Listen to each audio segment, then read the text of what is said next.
السلام علیکم جی، خطہ ایک بڑی جنگ کی تباہی کے دہانے پر ہے۔ امریکہ، اسرائیل اور ایران، ان کی آپس میں جنگ کا آغاز ہو گیا ہے۔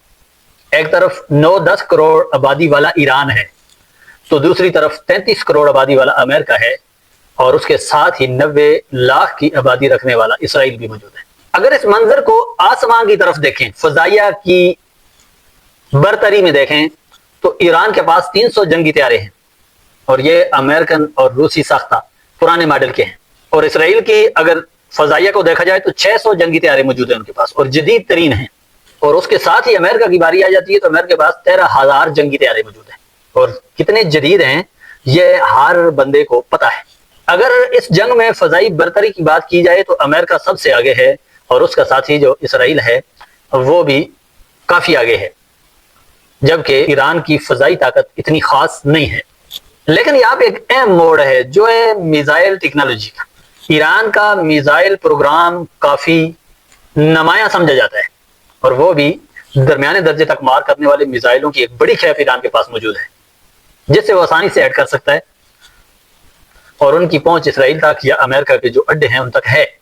ان ایران کے میزائلوں سے بچنے کے لیے اسرائیل نے آئرن ڈوم 2 ایک ایسی ٹیکنالوجی یا ایک ایسا سسٹم بنایا ہوا ہے جو کہ مختصر فاصلے سے فائر کیے گئے میزائلوں کے حملوں کو روکتا ہے۔ لیکن دوسری طرف امریکہ کے پاس میزائل ٹیکنالوجی میں اتنی مہارت ہے اور اتنا جدید سسٹم ہے کہ جو دنیا کے کونے کونے تک ان کی پہنچ ہے۔ اور تیسرے نمبر پہ آ جاتی ہے سمندری طاقت، بیریا کی طاقت۔ ایران کی جو بحری طاقت ہے وہ خلیج کے علاقے تک محدود ہے، لیکن ایران نے بحری طاقت کے زور پر ہمیشہ اپنے آپ کو منوایا ہے۔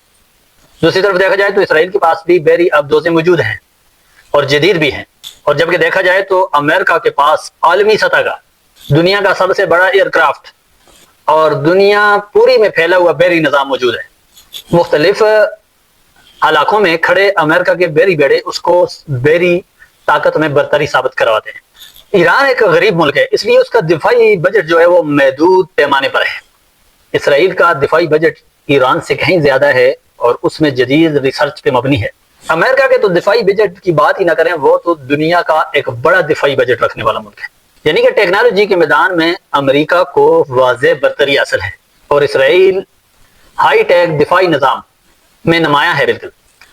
ایران کی ایک میزائل ٹیکنالوجی ہے جس پہ وہ زیادہ فوکس کرتا ہے، اور اس کو اپنے دفاع کے لیے ایک مضبوط اور نمایاں میزائل ٹیکنالوجی کا سہارا ہے۔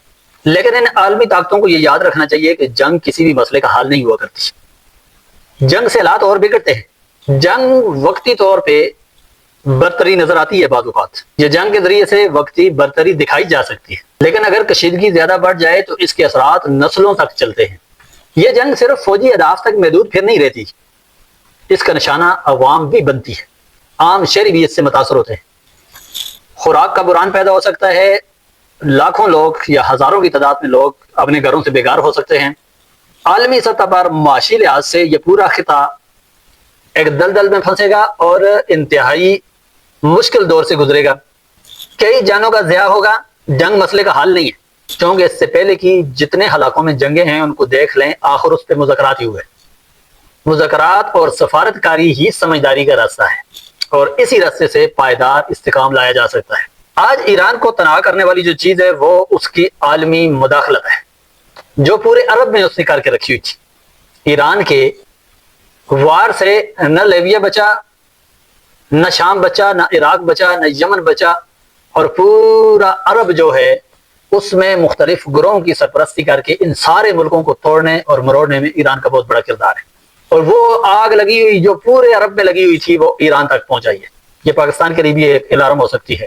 اور دکھ کی بات یہ ہے کہ ایک وقت میں 3 اسلامی ملک، جن کو ظاہری طور پہ اسلامی ملک کہا جاتا ہے، وہ تینوں جنگ کی لپیٹ میں ہیں، چاہے افغانستان ہو، پاکستان ہو، ایران ہو، اور یہ ایک انتہائی نازک صورتحال ہے۔